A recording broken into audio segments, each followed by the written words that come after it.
I knew this was going to be a horror series. However, somebody in the writing room decided to go from 11 to Tarantino style. There is so much blood. Episode 4 starts with Vox Machina being scolded by Sovereign Uriel and nearly being thrown in the dungeons until Allura steps in and convinces him that everyone needs to get some sleep and that they will be punished accordingly. They are sent back to the keep under house arrest, their weapons are taken, and there's a guard stationed around the keep to keep an eye on them until things are decided upon. It doesn't take long before the group begin grilling Percy on both the Briarwoods and the black smoke that emanated from him during the recent battle, and you know it's very serious when people begin using your full name. Percival? Certainly.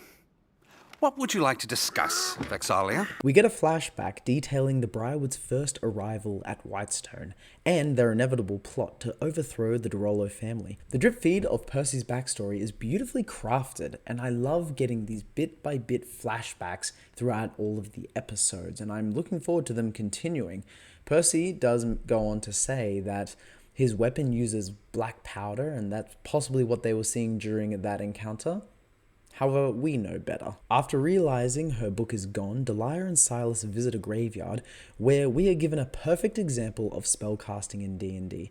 Verbal components are loud and guttural, requiring the caster to invoke their very being into the spell. Her hands changing into these demonic claws is a perfect flair to show her sinister necrotic powers. Back at the keep, Vox Machina are split up into smaller groups, and this allows for more one-on-one bonding time. And we have some really great moments. There's a scene where Pike is in her chambers, in her temple to Serenray the Everlight, where she is praying to her now cracked holy symbol, and she is unable to connect or even speak with her god anymore.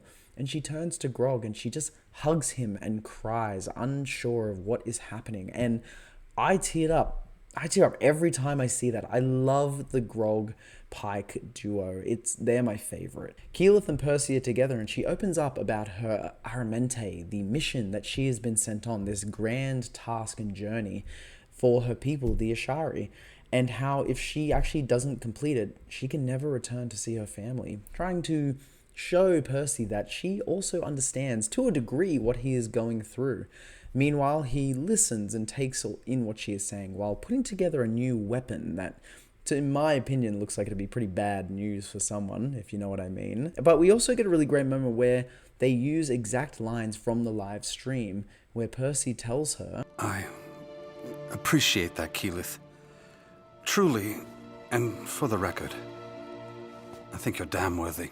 and I think it's really great that they take those lines directly from them. Those are lines that we as viewers from years ago now remember. And I haven't watched Campaign 1 in a good while now, but I hear those lines and I go, that's a line from the stream. Scanlan is with the twins in the kitchen, and though he is making a sandwich, he's also reading through the book that Delia had. And he believes that this may have some answers to clearing their name or possibly finding out what the Briarwoods are actually up to. And it is no coincidence that he is the one who is currently attempting to translate it. And if you have seen Campaign 1, you'll know exactly why that is. The twins briefly discuss how they could escape, but how the others wouldn't be able to. They decide to stay, and this shows their commitment to their new family. Then the horror begins. In the main hall of the keep, Vax looks up and sees 3 ghastly undead creatures that fly through the air straight for Scanlan, who has the book. They try to keep the book from the creatures, Vex taking it from Scanlan and passing it to Keyleth, who wild shapes into a bunny and hops away, as these creatures are absolutely fucking them up. They retreat into a room where Scanlan lays on the critical role table. The lights go out and they are instantly attacked once more by these creatures that move through the walls and through anyone that gets in their way. Pike tries to light up the room but is unable to use her magic. The things look like the end for Vox Machina until Keyleth gathers her courage and casts what I believe to be the daylight spell. No longer able to go into their incorporeal form and escape through the walls, Vox Machina commence their counterattack and with or without weapons tear these monsters apart. It is a bloody mess. In the morning, they all begin to leave together. However, Pike decides that she needs to stay back, that she needs to go to a temple of Sarenrae the Everlight to atone or to amend whatever has happened or cure whatever is stopping her from being able to connect with her patron, her god.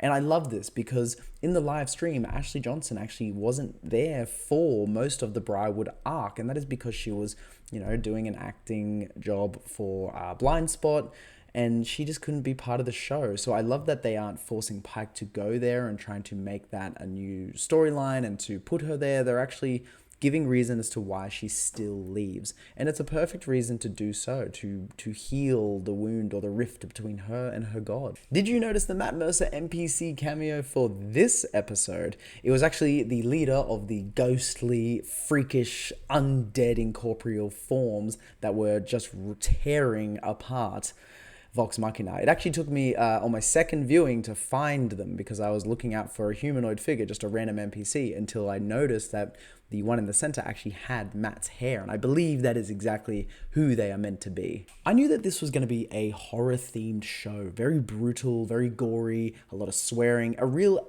adult show. However, this episode completely knocked it out of the park. The only complaint that I really have is the fact that 22 minutes is not a long time, but kudos to them because they are turning 4-hour episodes. Realistically, I think in the Q&A they said 36 hours in total into these short bite-sized pieces. So you can't really blame them for the amount of time that they actually have. So I'm just amazed by it, and they've done a fantastic job. Episode 4 scared the hell out of me. It made me tear up, and it got me more and more excited for the next episode.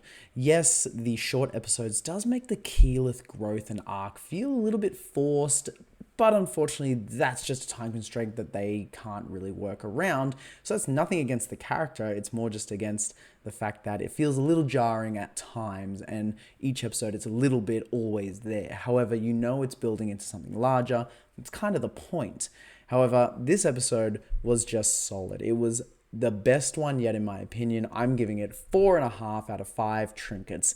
Hands down. I'm really excited to see what the next episodes bring. I'm not sure if they're going to top this. How did you feel about the episode? Comment down below, and were there any special Easter eggs that stood out to you that I may not have noticed? Let me know. And until the very next video, go roll some dice.